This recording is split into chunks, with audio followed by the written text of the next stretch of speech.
Good morning, everyone. Today, we're diving into a crucial topic, juvenile offending and prevention.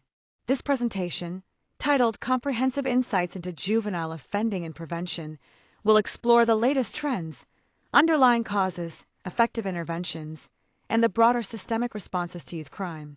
I'm excited to share this analysis with you as we work toward better understanding and addressing these important issues. When we talk about juvenile offending, we're referring to criminal or delinquent acts committed by young people, usually those under 18. It's important to recognize this early because understanding why juveniles offend helps us address the problem effectively. By identifying patterns and causes early on, we can develop better prevention and intervention strategies that can make a real difference. This issue isn't just about the immediate offense, it has long-term effects on the individuals involved and on society as a whole. It impacts key areas like education, social services, and the justice system, shaping how we respond and support both youths and communities. So, grasping the complexities of juvenile offending is essential for creating safer, healthier environments for everyone. When we look at juvenile crime rates, the trends are not uniform across all regions. Some areas have seen a noticeable decline, while others experience more fluctuation.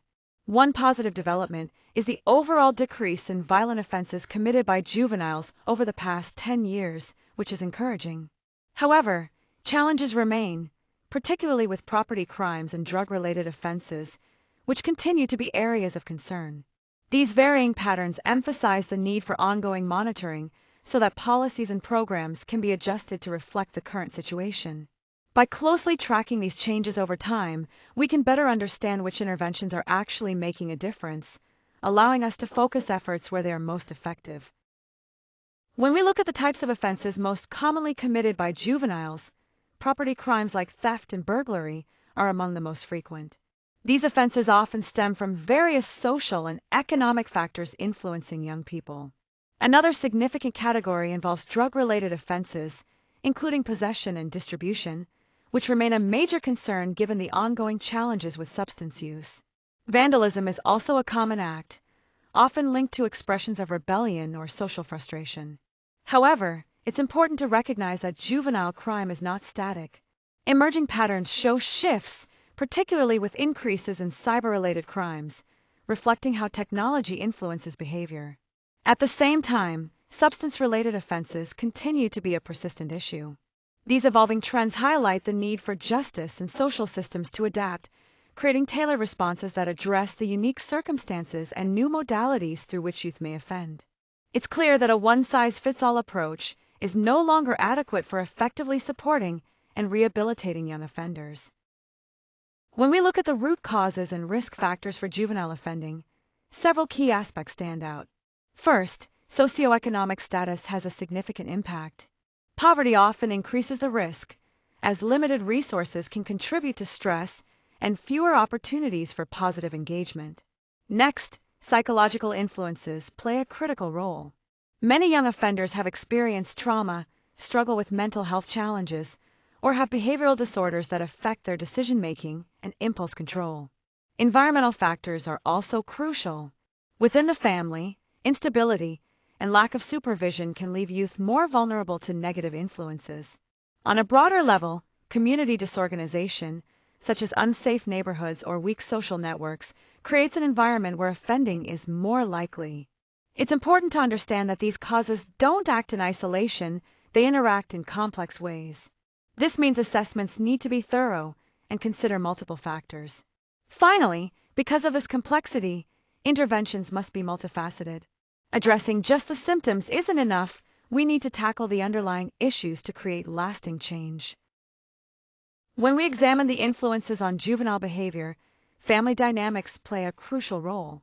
Youths who grow up in supportive and stable families are generally less likely to engage in offending behaviors. On the other hand, environments marked by conflict, neglect, or abuse increase their vulnerability to delinquency. Another important factor is peer pressure. Young people are particularly susceptible to the influence of their friends, and when their peer groups are involved in criminal activities, it can push them towards similar behaviors. Lastly, the broader community environment also has a significant impact.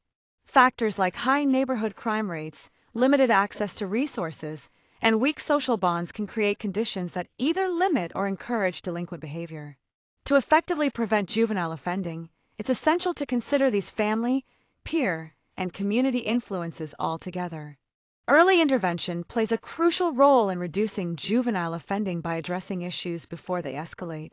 Programs such as mentoring, after-school activities, and community engagement have proven to be effective in keeping young people on a positive path.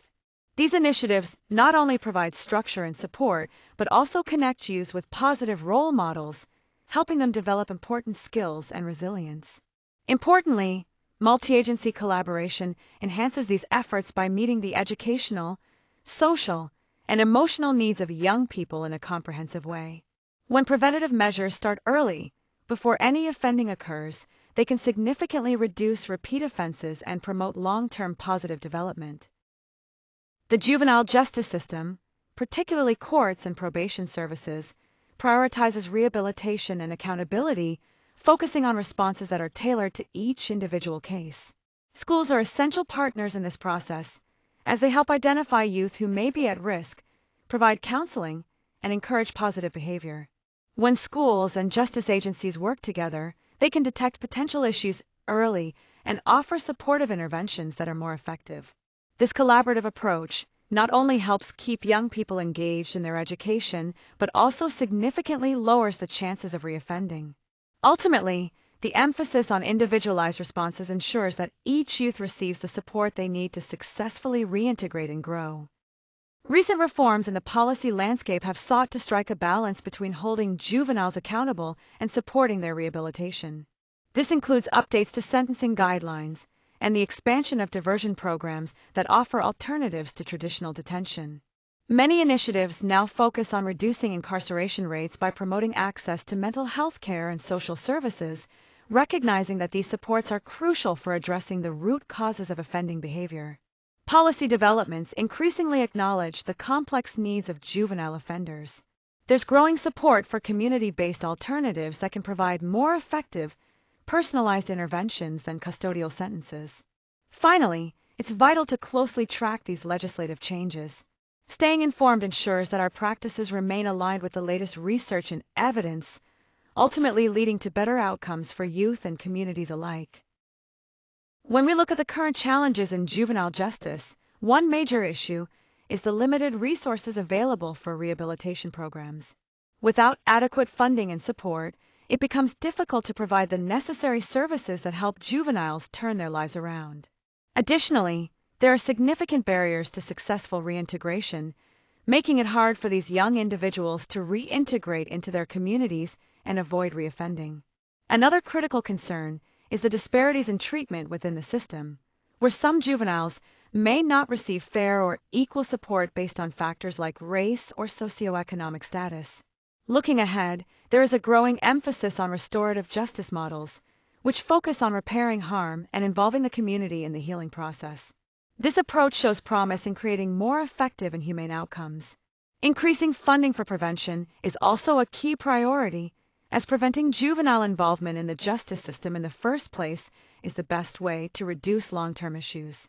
Finally, integrating trauma-informed care and fostering cooperation across different sectors will be essential to properly address the complex needs of juveniles and their communities, ensuring a more supportive and comprehensive system moving forward. To wrap up, it's important to recognize that juvenile offending doesn't have a single cause. It's influenced by a complex mix of factors that are all interconnected, which means our strategies to address these issues need to be just as comprehensive.